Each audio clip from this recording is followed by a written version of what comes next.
Après avoir sorti des dizaines de films et gagné plus d'argent qu'il n'en faut pour acheter toute l'Union européenne, Marvel renoue enfin avec l'espionnage en nous dévoilant Charlie et Lulu, un thriller au budget de 150 millions de dollars pour représenter des décors plus fabuleux que Pandora, comme un vieil hangar tout gris, un vieil hangar tout gris et un vieil hangar tout gris.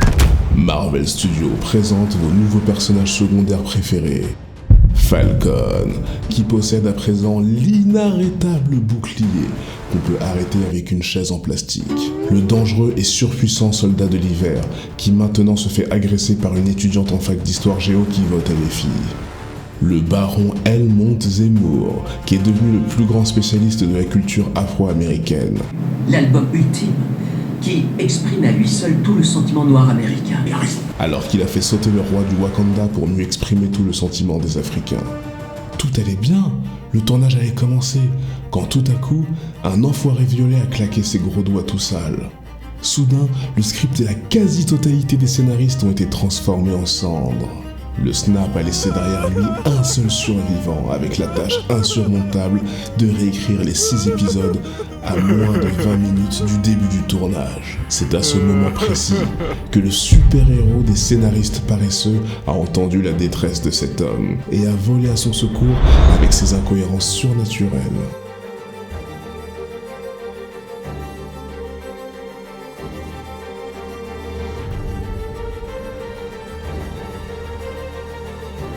Si vous êtes prêt à prendre votre envol vers le royaume des incohérences et de la fainéantise, accrochez-vous, car cette vidéo va vite partir en vrille. N'oubliez pas de vous abonner, d'activer la cloche et de prendre votre plus grande bouteille d'huile pour bébé, car Charlie et Lulu n'attendent que vous pour commencer.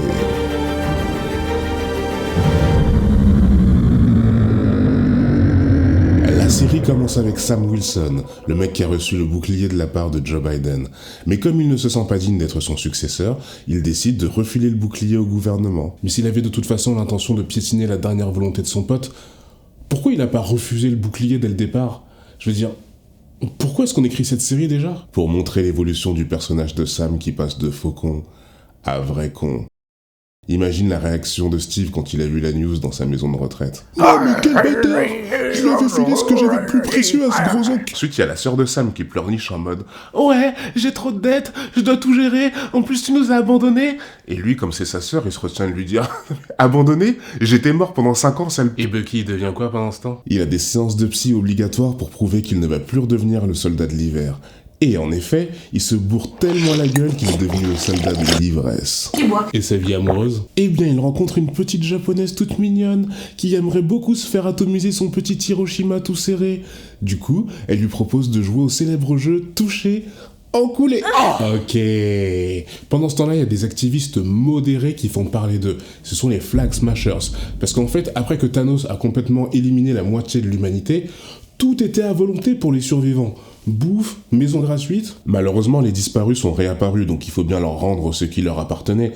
Mais les Flag Smashers, ils disent non, on va tout garder gratos et en bonus, on va tuer des gens. Pas de chance, Sam et Bucky se faufilent jusqu'à leur planque. Yes. Et comme il y a une fille qui est assise dans l'un des 2 camions, Bucky entre dedans pour la sauver. Sauf que là, elle lui botte le cul parce qu'elle a le sérum du super soldat. Pardon ? Bucky, 106 ans, assassin professionnel, vétéran de la guerre, bras métallique, forme olympique. Il s'est tapé à l'aise contre Nick Fury, Captain America, Iron Man et l'armée de Thanos, mais il se fait fouetter par une rouquine de 14 ans qui pèse 21 kilos. Dans Fifi Brin d'Acier, il y a Acier. Elle a les os naturellement renforcés en fibres de permanganate d'incohérence. Mais du coup, si c'était pas un otage, pourquoi elle était assise au milieu des caisses dans le camion ? Elle médite sur la qualité du scénario. Ouvrez vos chakras aux incohérences. À chaque inspiration, ressentez l'énergie de la nullité se déployer dans toutes vos cellules, comme les scénaristes d'Hollywood qui écrivent des scripts moisis avant de faire une longue grève générale, au prétexte qu'ils sont mal payés. Oh oui, je le sens bien. Ça fait du bien. À l'expiration, ressentez les bienfaits relaxants de Disney+, qui soufflent sur les derniers euros de votre compte en banque.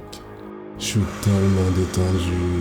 Soudain, le drone le plus incompétent de tout le multivers se rapproche tout près pour mieux viser par terre avant de se faire exploser en un coup. Le drone se rapproche alors qu'il est équipé d'une mitrailleuse pour du combat à longue distance. Les Chinois ont créé DeepSeek et les Américains nous envoient Deep Shit. Soudain, un nouveau Captain America sauve Charlie et Lulu. Mais les mecs ils sont là. Ouais, il y a un inconnu qui porte le bouclier qu'on a abandonné. En plus, il veut neutraliser des terroristes qui tuent juste pour avoir des trucs gratos. Alors que quand Sam apprend que Fifi Brin d'Acier a fait sauter un bâtiment en provoquant la mort d'un honnête travailleur, il dit « C'est qu'une gamine. » Attends, excuse-moi. Tu peux me rappeler pourquoi on écrit cette série déjà ? Pour montrer l'évolution du personnage de Sam qui passe de faucon à pigeon. Le problème c'est que les méchants ils se sont enfuis vu qu'Anakin et Padmé ils étaient trop occupés à rouler dans l'herbe au lieu de les arrêter. T'inquiète. Tic et Tac font sortir Zemo de tôle car ils savent qu'il a une piste. Et tous les trois s'enfuient vers un autre pays. Madrid. Singapour. Oh, j'ai mieux. Quand tu mélanges le mot Madrid à Singapour, ça fait... C'est Madripour. À Madripour, il y a un scientifique qui a recréé le super sérum. Seul le Power Broker, un mafieux qui contrôle Madripour, sait où est le scientifique. Heureusement, les héros tombent sur Sharon Carter, qui sait où est le scientifique. Seul le Power Broker sait où est le scientifique. Sharon aussi.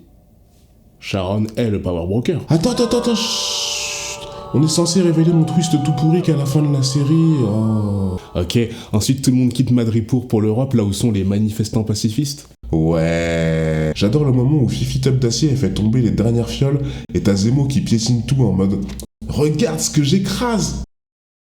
Ta fiole. Au passage, le pote du Capitaine, je trouve qu'il te ressemble beaucoup, hein. Son nom, Lemar. Super. Maintenant, tu peux l'appeler Lemort. Fatality. Super. Du coup, vu qu'il vient aussi de s'injecter le sérum, le nouveau Captain venge son pote en tuant l'un des Flag Smashers. Trop fort ce Captain, il mérite une décoration, j'espère que... Son gouvernement lui retire le titre de Captain America et le vire de l'armée. Le mec est condamné pour avoir neutralisé un terroriste. Il l'a fait dans la rue devant plein de gens qui filmaient avec leur téléphone. Pour l'opinion publique, c'est mal. Donc pour l'opinion publique qui voit les Flag Smashers faire sauter les bâtiments avec les gens à l'intérieur, ça pose pas de problème, mais quand l'un de ces criminels est tué, ça choque. Mais dans ce cas, pourquoi on condamne pas aussi Sam et Bucky pour tous les gens qu'ils ont tués ? Parce que eux, ils ont le bouclier anti-cohérence. Ensuite, Zemo se fait choper par les Dora Milaje. Ah bah oui, il s'était échappé de sa prison en Allemagne, donc autant le ramener au Wakanda. Elles vont le livrer à une prison américaine alors que les Américains ne leur ont rien demandé. Ensuite, elles vont fournir gratuitement au Faucon un nouvel équipement high-tech tellement avancé qu'à côté de ça, le costume de Black Panther ressemble à un vieux pyjama troué. Donner un bras à Bucky, une combinaison à Sam, Zemo aux Américains. C'est quoi le nom du pays déjà ? Le What Can I Do For You, sire ? Et les Américains ils donnent quoi en échange au Wakanda ? Un Wakanda. Quant à l'armure en vibranium, elle recouvre et protège tout le corps de Sam, sauf la boîte crânienne. Comme ça, à la moindre balle dans la tête, il meurt. Ensuite, les sénateurs se préparent à voter une loi d'expulsion de 20 millions de personnes. Mais Fifi Brin d'Acier et ses hommes les enferment dans le bâtiment. Donc Tom Tom et Nana s'infiltrent dans le bâtiment pour aller les sauver. Yes. Mais pendant ce temps-là, il devient quoi l'ancien nouveau Captain America ? Il est là. Il s'est fabriqué son propre bouclier sans vibranium. Du coup, quand il le lance une fois, il revient pas. Ah, et il y a Sharon Carter qui se pointe aussi. Mais Fifi Brin d'Acier lui tire une balle dans le ventre. Oh, elle est morte ? Morte ? Elle a recousu sa plaie avec le fil rouge de la série. Par contre, Sharon tire sur Fifi Brin d'Acier et elle meurt. Donc la fille qui a pris le super sérum, elle survit pas aux balles, mais celle qui l'a pas pris, elle y survit. Ouais, les balles qui viennent de tuer Fifi avaient été forgées dans un métal indestructible nommé le bullshitium. Et là, disons que les méchants, ils balancent la voiture dans le gouffre avec les sénateurs dedans. Oh, mais Falcon rattrape la voiture à l'avant avec sa force absolument pas surhumaine. Bon. En vrai, à l'arrière du véhicule, t'avais le scénario qui retenait la voiture de toutes ses forces en mode Adrien ! Ouf, soulagé. Et les sénateurs, ils sont contents en mode merci d'avoir tué la terroriste. Sauf que Falcon répond mais moi j'en ai marre, arrêtez de l'appeler terroriste, ok ? Elle a juste tenté de me tuer 10 fois et elle a menacé ma sœur et ses enfants. C'est vous que je pourrais retrouver. avec vos enfants et Jay et Cass. What? Mais son groupe vient d'enfermer les sénateurs dans une voiture avant d'y mettre le feu. C'est pas du terrorisme, c'est pas... C'est la crise de la quatorzaine. Si Connasse Brunassi a fait des mauvais choix dans sa vie, c'est de votre faute à vous les sénateurs. Alors à l'avenir, vous devez faire mieux. Et lui, du coup, il propose quoi comme mesure concrète pour améliorer le monde? Il dit, vous devez faire mieux. Attends, pourquoi on a écrit cette série déjà? Pour montrer l'évolution du personnage de Sam qui passe de Faucon à Captain Obvious. Ensuite, les héros vont sur le bateau de Sam et ils regardent l'horizon en mode « Ça y est, c'est enfin fini cette belle merde. » Et c'est fini, hein? Quand est-ce qu'ils vont retrouver le Power Broker? Quand et comment Sharon Carter est-elle devenue le Power Broker? Et puis pourquoi Sharon Carter veut-elle le super sérum? Mec! Même les héros de la série s'en foutent royalement. Quoi? Ah, le script n'est pas terminé? On s'en fout, Kevin Feige va quand même te payer. Alors ferme-la et souris. Sam accepte enfin le bouclier, du coup il devient enfin le Captain America, du coup on se retrouve encore au point de départ de la série, donc cette série n'a servi à rien. Et fin! Merci d'avoir regardé cette vidéo. Si elle t'a plu, franchement, appuie ton bras métallique et ton gland de l'infini bien fort sur le pouce bleu pour donner cette force suffisante à la chaîne pour qu'elle décolle bien comme il faut. Et moi, je te dis à tout de suite dans la prochaine vidéo.